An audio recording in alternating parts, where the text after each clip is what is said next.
Hey, good afternoon. This is Bob from Trade Genius. And I apologize ahead of time. I'm fighting a pretty bad head cold, so I apologize if this sounds a little abnormal.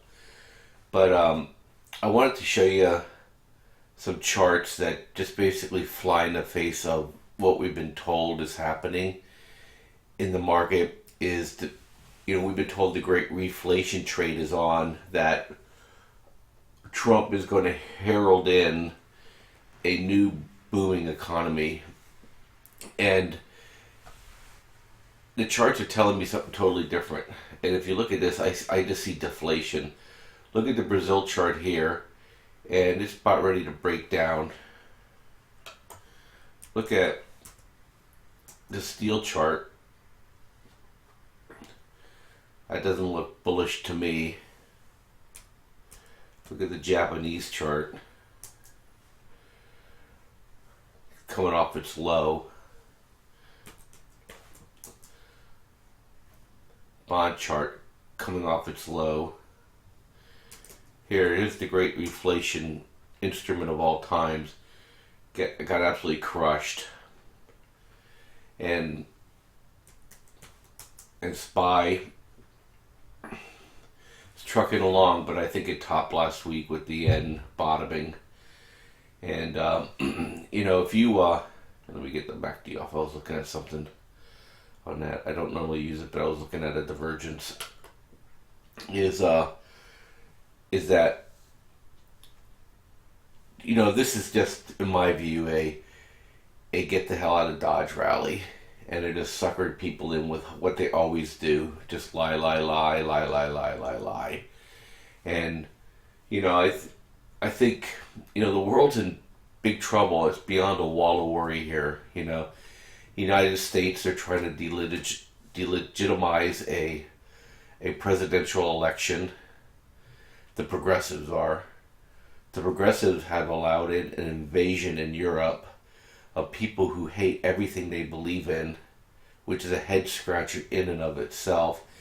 And now they're killing people all over the place.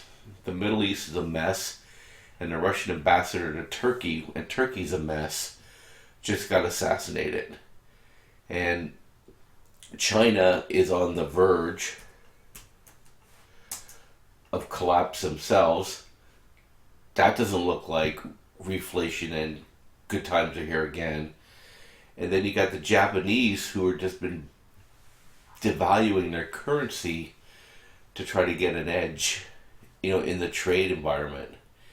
And every time they've done that, they've just caused absolute calamities.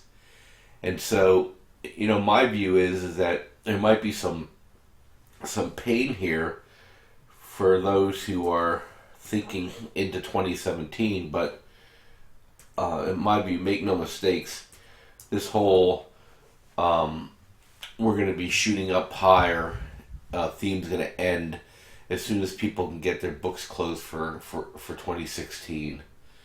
And the VIX is at the floor here, and the contract rolls over in 2 days. And so I'm not expecting this market to rise to all new heights. I mean, they've tried every trick in the book. They tried oil. Oil doesn't work. They tried copper. Did you see the copper chart? Copper's rolling over.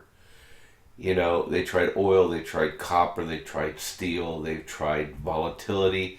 They've tried the Japanese yen. And all they could do is push this thing up 4% above its 2014 to 2016 rectangle. That's pretty damn scary. Now, if you just don't want to short it and get crushed while waiting, is that my suggestion is to then just let it fall back inside this rectangle here.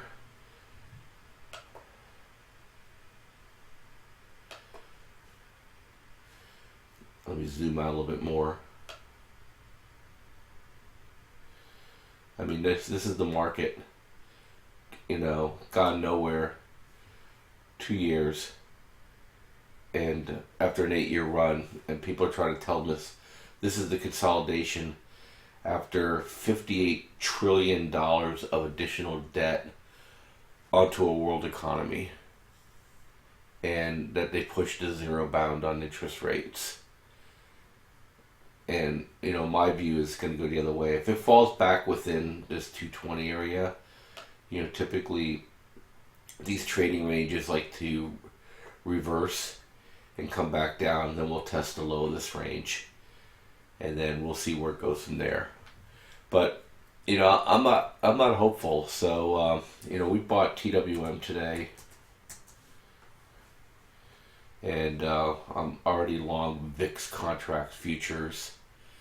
I bought SLW on Friday, and I bought the yen as well. So that's kind of where I'm sitting. We were at MOS. They bought a company, diluted their share price by the acquisition, and we got bounced out of that one. But I'll be back in it again. And just weird things are happening in the food markets. And just keep an eye on that. This cold weather is killing the winter wheat, and corn harvest in Argentina is suffering from drought.